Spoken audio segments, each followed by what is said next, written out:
Welcome to another episode of Running Greenleaf. Today we're going through the end of quarter update for our commercial assets, which total over 35 assets right now. So it's grown considerably over the years. With that many deals though, we're not going to dive into really detailed specifics on a property by property level. We have our end of quarter reports. Those are all going to be in your investment portals on the 20th of January here. And we have all sorts of details and cover pages and financials written up for each specific deal. In this episode, we're going to touch a little bit on just what's working well or what's not working so well in the commercial space and trends that we're seeing overall. We dove into the commercial space about 5.5 years ago with TBTC being our first purchase. Yeah, that was the first one up in Chattanooga, Tennessee. And now, fast forward to today, in commercial, we have a little bit over 2 million square feet, and it's making up about 55% of our overall revenue. So we're excited about that growth, and we're pretty tied in with the market. That's especially the land market where most of our commercial assets are. Yeah. So looking forward into into 2024, as Dave talked about, distributions will go out January 20th. K1s will go out by the end of February. Really nothing's new or changing this year in our process or with the IRS, so everything should be pretty smooth. Yep. So on the distribution front, just in summary, on the office side, we have about half of our deals that are making a distribution. So the other half of them, think about things like our QOZ deals, or we also have Midtown, which is a deal up in Chattanooga, Tennessee, where we stabilize things and we're selling individual buildings stabilized, so slightly different business model than a pure distribution.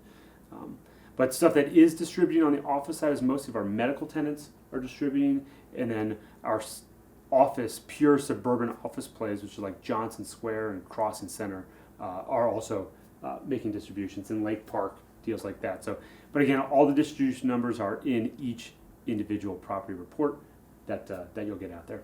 So, yeah, I mean, our suburban low-rise office, these basically they're all two-story, older built buildings that we're leasing 2,000 to 4,000 square foot tenants. They're all basically full, 90+% occupancy. As long as the unit or the office suite is built out and rent ready, we'll do flooring and paint, but it leases right away. Yeah, definitely. So let's dive into some of the what's working well and how are things going. And that's certainly one of them. When we have suburban office that's ready to go, we can lease it, right? So if we have space that is a good layout, it maybe it needs some paint, maybe it needs a little bit of carpet, but the walls are built out and everything is there. We're leasing that space pretty easily, and that's where we see high levels of occupancy at places like Johnson Square or Lake Park that have these types of office layouts. So that part has been going very well for us, and it seems odd, but we've seen revenue growth there too, and it's overall been successful. Another part that kind of ties into that, especially in the commercial space, is CAM and common area maintenance costs. We started this in the beginning of 2023, so we're now 12 months into a process where many of the assets we were buying either didn't really have CAM built in the leases, or it was there and not well communicated to tenants, or it was a situation where it just wasn't really fully understood, or it was just kind of being done inaccurately.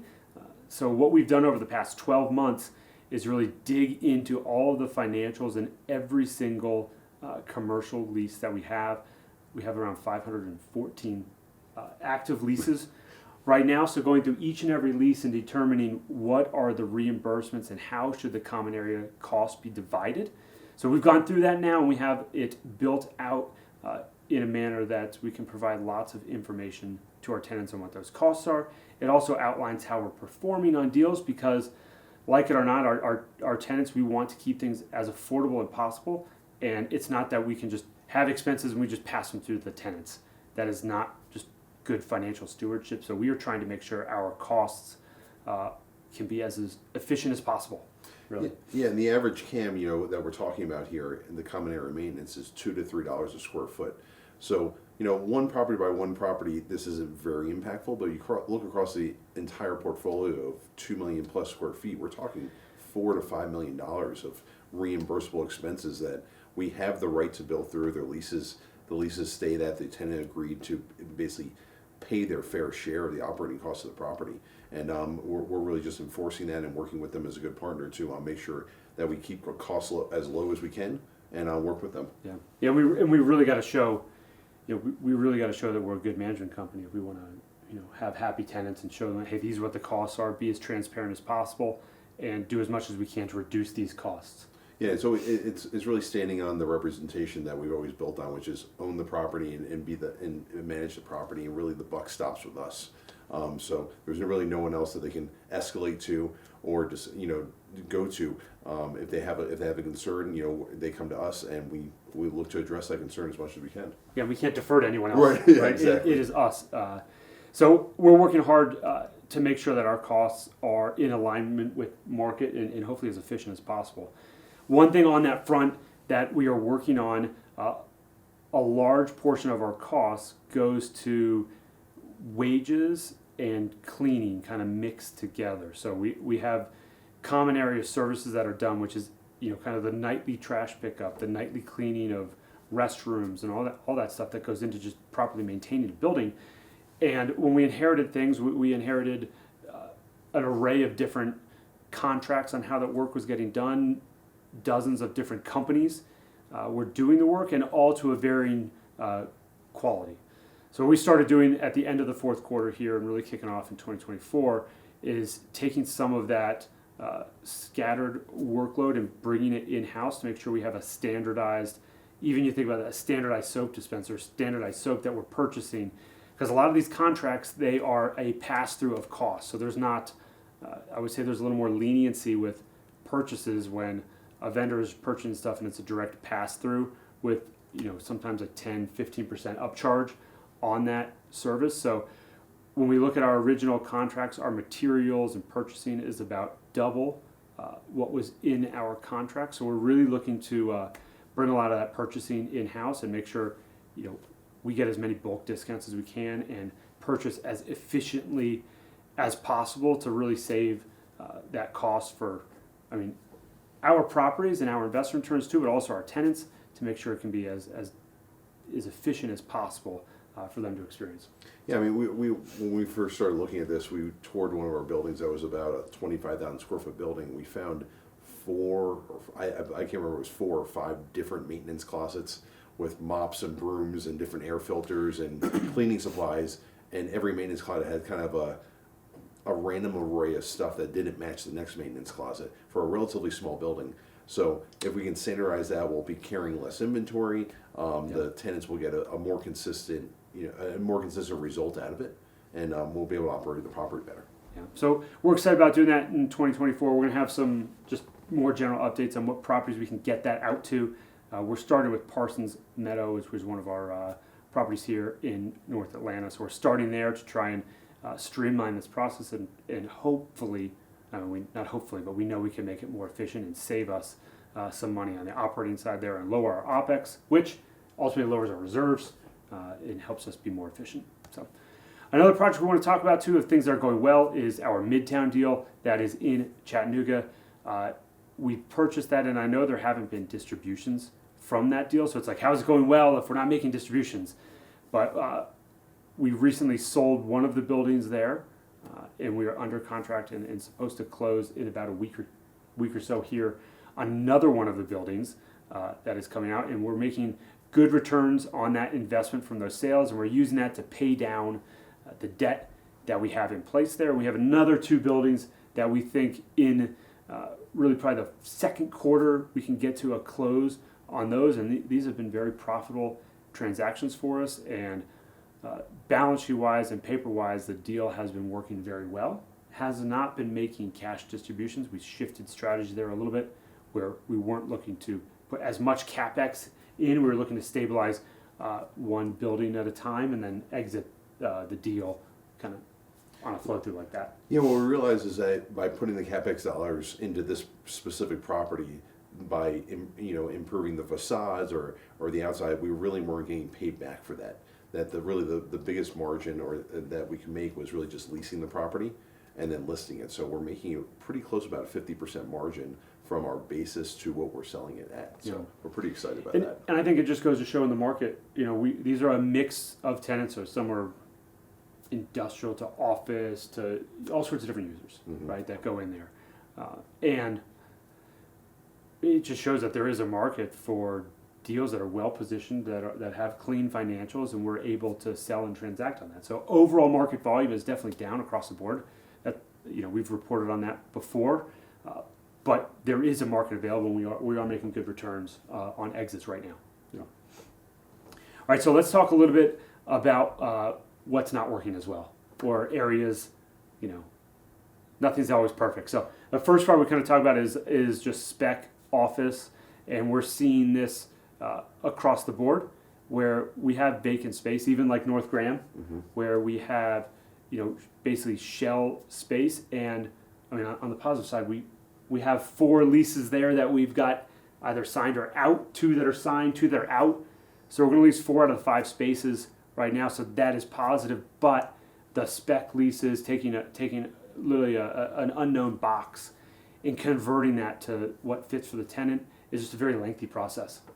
Yeah, and to echo that really with the station in Lupton, these are 2 really well built out buildings that are in great condition. But we didn't want to make the investment into putting walls and outlets and lights up in specific spots until we had a tenant that wanted to come along and direct us with what they wanted. And what we're finding is that really slows down the marketing process. So we're looking at it more aggressively, building out maybe stage by stage at spec suites as demand starts coming in. So at Lupton, we recently signed 2 leases. We're going to build a little spec space out to kind of get ahead of ourselves. And at the station, we actually took relocated some cubes that we had from other buildings and built out the space to kind of show different layouts with cubicle layouts to see if it would attract tenants as well. Yeah. So we are making progress on the spec space, but the costs, everything over the past 2-3 years, it's just taking longer to get it done. I mean, costs are up, yes. That's not a surprise to anyone, but literally just like timelines to get things approved and get built out are taking a good amount of time. Yes. So, another part that would say what's not going as well for us right now is commission costs. But on the positive, we're paying commissions because we're signing stuff and signing leases, which is great. But our commission costs have risen just in the market. Their costs on the brokerage side and the commission side have risen along with all the costs for what they're doing to make this stuff happen. But in that vein, that kind of shies us away from really long-term leases. If we're looking at a 10-year lease and we feel like we might have, some risk there, we're looking at signing more like 3 to 5 year leases. Because if we're going to pay a 4 to 6% commission on a lease, and you're signing a 10-year lease, it's 4 to 6% of the total lease value. So a 10-year lease is twice as much as a 5-year lease. So in our opinion right now, we're looking more at the 5-year lease time frame on a lot of what we're doing, just because it does have that immediate cost impact. We're happy to pay another commission and do it for another 5 years. But right now, because those are higher, we're seeing us trending towards lower, shorter term leases, which 5 years. Right, and we see that a lot of times tenants are willing to give us more term to get rent lower. So we've seen several tenants offer us 10-year leases, and we've also experienced that we've had 3 or 4, maybe 5 tenants that signed a 10-year lease, or we inherited a 7, 8, 9, 10-year lease with us that defaulted, and we had to evict. So we think 3 to 5 year leases are really the sweet spot for these sub-institutional mom and pop style tenants, and work on the renewal. Yeah, that leads us into another part where we say, what's not working well right now. I'd say collections, right? We've had, and not just general rent collections, but we've had you get those situations that, leave a bad taste in your mouth, so to speak, but 2 tenants where they were both performing, both operating, decided to stop paying their rent. It took us about 7 months to complete the eviction process, and they simply moved down the road and open up a new location. They signed personal guarantees on the lease, so we're going to go through that process to collect that, but it just involves a lot of headaches of doing an eviction. It involves attorneys to go through the collection process. the garnishment process. I mean, they did sign personal guarantees, so it's pretty, clear cut on paper, but it does involve attorneys, and that just takes a lot of time. It takes a lot of time and effort organizationally to execute that at the business level. So it's working, but man, we wish we weren't doing those. Right. So, okay, another part that where we're facing challenges, permitting right now. If you look at the style of businesses or assets that we've been purchasing, typically they've been owned a long time by someone, and most of the time they were not, managed. I mean, they were managed independently. They weren't managed by like a big firm. We have bought a couple deals, like Lakeside. We bought from JLL. They were the manager there. Properties. It was clean. It was very clean. We didn't have, we didn't have any hidden secrets that we were finding. So they're one of the biggest in the country and very, very well organized. Some of our other ones, though, where we're buying a deal that's been owned for 20 years, we'll get in there and we have an idea of a tenant that comes to us and they want to make some changes. We take that to the city or the county, and then they come back and like, what about the other 40 things that have happened in here that you didn't tell us about? And so, well, we didn't do those. We just purchased the things. So we've got a lot of meetings where we're meeting with permitting to kind of clean up stuff that has happened in the past. The permitting office kind of looks at it like, hey, we're the owner. It's our fault in this situation. They are a little bit understanding to know, like, look, we didn't do this. We just bought the property. However, that means we've got to get stuff fixed in the past to be able to do the fixes we need to do now.